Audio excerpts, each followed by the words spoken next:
je voudrais vous faire part de ce qu'a fait le fils du Rav Eliashiv, ce qui s'appelle le Goral Agra. De quoi s'agit-il?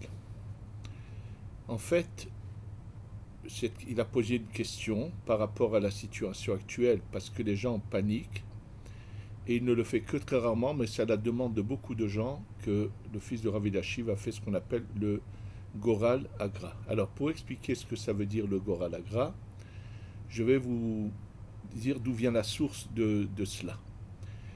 Le Midrash nous raconte qu'à l'époque du décret de Haman, lorsqu'il y a eu le décret de Haman d'exterminer tout le peuple d'Israël, Mordechai Yehudi, donc Mordechai qui par lequel était venue la délivrance du peuple d'Israël, qu'est-ce qu'a fait Mordechai?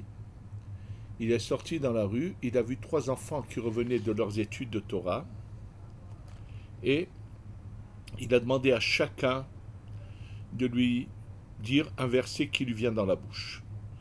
Et le Midrash raconte quels sont les versets que chacun lui a dit, et de cela a compris Mordechai que finalement le peuple d'Israël allait être sauvé. De quelle manière? Grâce à ces 3 versets que ses enfants lui ont dit.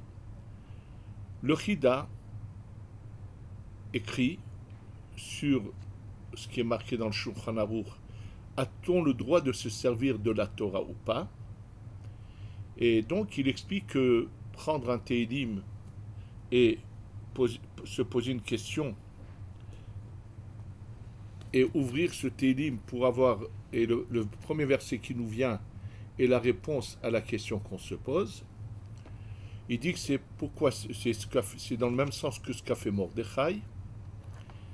Il dit tout simplement, à l'époque de Mordechai, ils n'avaient pas des livres imprimés, des livres, ils n'avaient que c'était écrit sur des parchemins dans les lieux d'études. C'est pour cela qu'il a demandé à ses enfants de leur dire leur psukim. Et il dit aujourd'hui qu'on a des livres imprimés, on peut prendre le livre, ça peut être le Tehillim, ça peut être autre chose, ça veut dire toute la Bible dans son ensemble, et poser la question. Alors, ce qu'il faut bien comprendre, qu'il ne s'agit pas de vouloir savoir l'avenir, parce que chercher à savoir ce qui va se passer à l'avenir est contraire au principe de la Torah, et je vais vous le lire. Le pasouk se trouve dans Devarim, 18e chapitre, 13e pasouk. Il est dit: Tamim tiye im Adonai Elohecha. Tamim, entier, tu vas être avec ton Dieu, est un pas simple. C'est pas simple. Le mot tamim ne veut pas dire simple, d'être un simpliste, mais d'être entier. Et Rachid expliquait que cela veut dire tamim tiye. Hitaler imo betmimut. Va de manière simple, sans te poser de questions. Vetetzapelo, et espère en lui. Velo tarkor ahara atidot. Ne cherche pas à savoir l'avenir. Pas comme ce qui se passe aujourd'hui, qu'on a énormément de gens qui se prennent pour des prophètes, qui sont ce qu'on appelle Nevi'ah Sheker, des faux prophètes, qui ils savent déjà ce qui va se passer, ils ont fait des comptes et tout.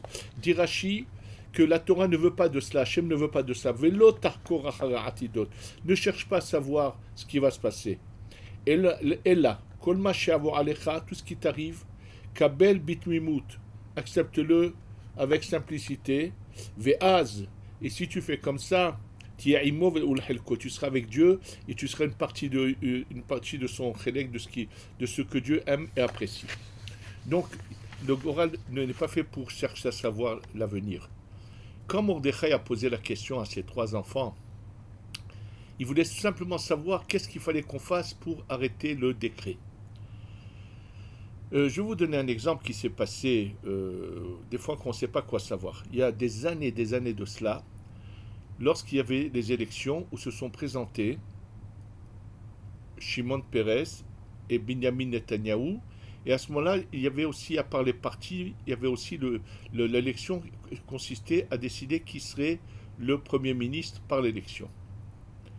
Et il y avait à ce moment-là un monsieur religieux qui s'appelait Yosef, dont je ne me souviens pas le nom, qui avait un petit parti, qui risquait de ne pas passer le seuil minimum de voix et qui allait faire donc perdre des voix au parti de droite et religieux. Et c'est dommage, je ne me souviens pas de son nom, il a fait le Goralagra, parce que là, il voulait savoir qu'est-ce qu'il devait faire. Imaginez-vous qu'il a eu la réponse, mais on ne peut pas imaginer plus clair que cela. La réponse qu'il a eue est le verset de lequel, lorsque les enfants de Yaakov, les tribus, reviennent d'Égypte et lui disent on a besoin de prendre avec nous Binyamin, et Yaakov se lamente et dit Yosef enenu. Yosef n'est plus là. Veshimon enenu. Shimon n'est pas là puisqu'il était resté prisonnier en Égypte. Ve'et Binyamin tikahu. Et Binyamin vous allez prendre. C'est ça les paroles de Yaakov.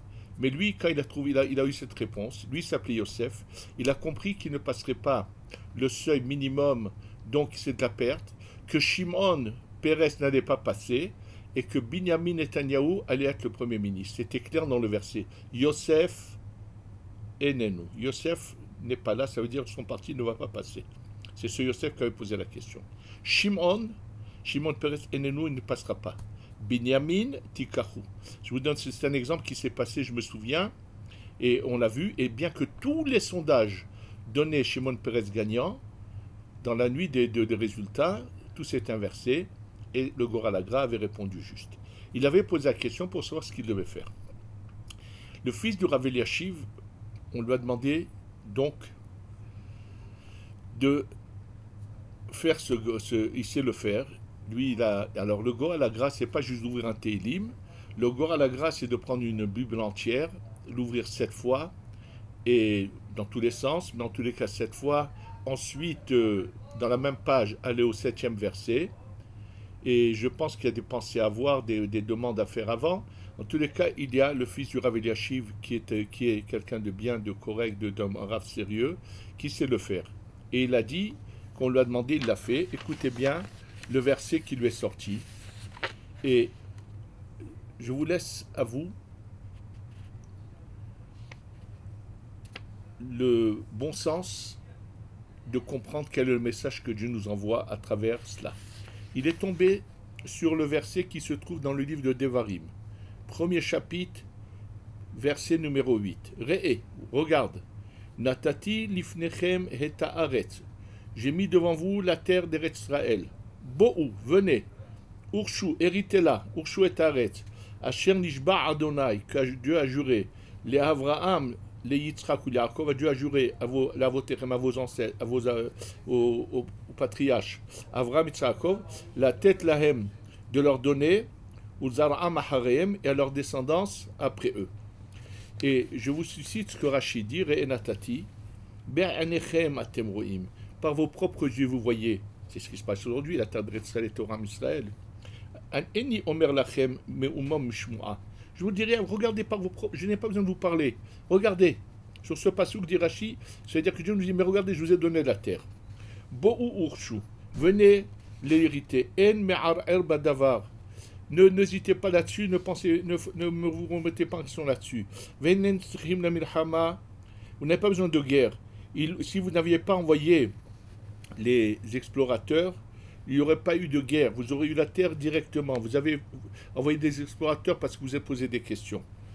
Et donc, il explique que c'est par le mérite d'Avraham, Yitzhak et Yaakov. Je pense que tous ceux qui réfléchissent à ce qui est marqué, à cette réponse, je crois que Hachem a dit des choses claires. De toutes les façons, je vous ai déjà dit qu'il faut réfléchir à ce qui arrive avec ce qu'on appelle Mida Keneged Mida. Et juste hier, le Rav Gamliel Rabinovitch. Rav Gamliel Rabinovitch est un éminent Mekoubal de la génération, auteur d'un grand nombre de livres qui s'appellent Tiva Kavanot sur les écrits du Harizal. Je le connais personnellement, il habite ici à Yerushalayim. Un grand homme, un grand tzaddik. Et je vais vous dire ce qu'il a dit avec beaucoup de peine et de souffrance. Il a dit, Dieu, vous voyez, il a fermé les synagogues et les yeshivot. Il a dit, rappelez-vous ce que l'enseignement qui est donné par rapport à Sukkot, que si à Sukkot on est dans la Soukha et qu'il pleut, il y en a qui expliquent qu'il s'agit uniquement en Eretz Israël parce que dans certains pays dans le monde c'est une période de pluie, donc ça ne concerne pas ces gens-là. C'est une des explications que j'avais vues, en tous les cas. Mais lorsque on sait que la Mishnah dans Soukha dit, si on est dans la Soukha et qu'il pleut, on va devoir se lever et sortir de la Soukha. C'est comme si que quelqu'un demande à son serviteur de lui apporter un verre d'eau, et quand il apporte le verre d'eau, le, la personne prend le verre d'eau et le jette sur la figure de son serviteur pour lui dire j'aime pas la manière dont tu me sers.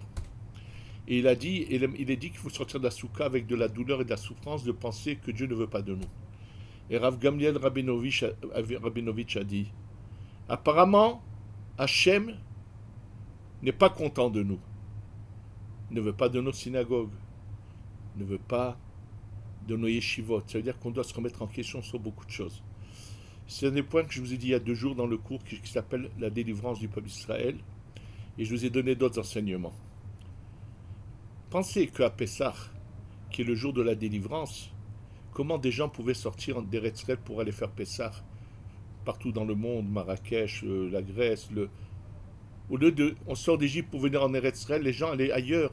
Et d'abord, le fait même qu'il y a les hôtels n'était pas quelque chose de recommandable. Je me souviens qu'une fois le grand Ramassitruk Zichrono Livracha s'était exprimé contre cela. Mais en plus, aller dans le monde entier au lieu de venir en Eretz Israël. Je pense que là, réfléchissez à tout ce que je viens de vous lire. Et il a compris, le Rav Eliashiv, que ça allait, s'il nous dit de venir hériter de la terre d'Eretz Israël, ça veut dire que bientôt, ici, ils vont réussir à dominer la situation et que la porte sera ouverte. Et si la porte est ouverte, vous allez me dire, mais il y a des millions de juifs, comment vont-ils venir, où c'est qu'ils vont s'installer? Ben, vous savez ce que je vais vous dire? Vous allez demander au gouvernement israélien de se dépêcher, de prendre des terrains, de mettre dessus des préfabriqués. Et vous n'êtes pas venu quand il y avait la possibilité d'avoir des maisons en dur et en pierre. Eh bien, même s'il faudra vivre dans des préfabriqués au départ, ça vaudra la peine de faire l'effort de venir. Qu'Hachem fasse, que le Mashiach vienne, et qu'on se retrouve tous ici en Eretz Israël avec le Beth Amikdash, qu'on puisse avoir le Korban Pessah. Souhaitons que ça se passe vite, ces souffrances, et qu'elles ne durent pas plus. Il y a eu malheureusement déjà beaucoup de gens de valeur, chaque Ben Israël qui meurt de cette maladie, c'est terrible. Il y a eu suffisamment de korbanot, de gens sacrifiés à cause de nos fautes. Réveillons-nous pour qu'Hachem dise ça suffit et arrête ces souffrances au peuple d'Israël et qu'on ait la Géoula Shlema. Amen ve Amen.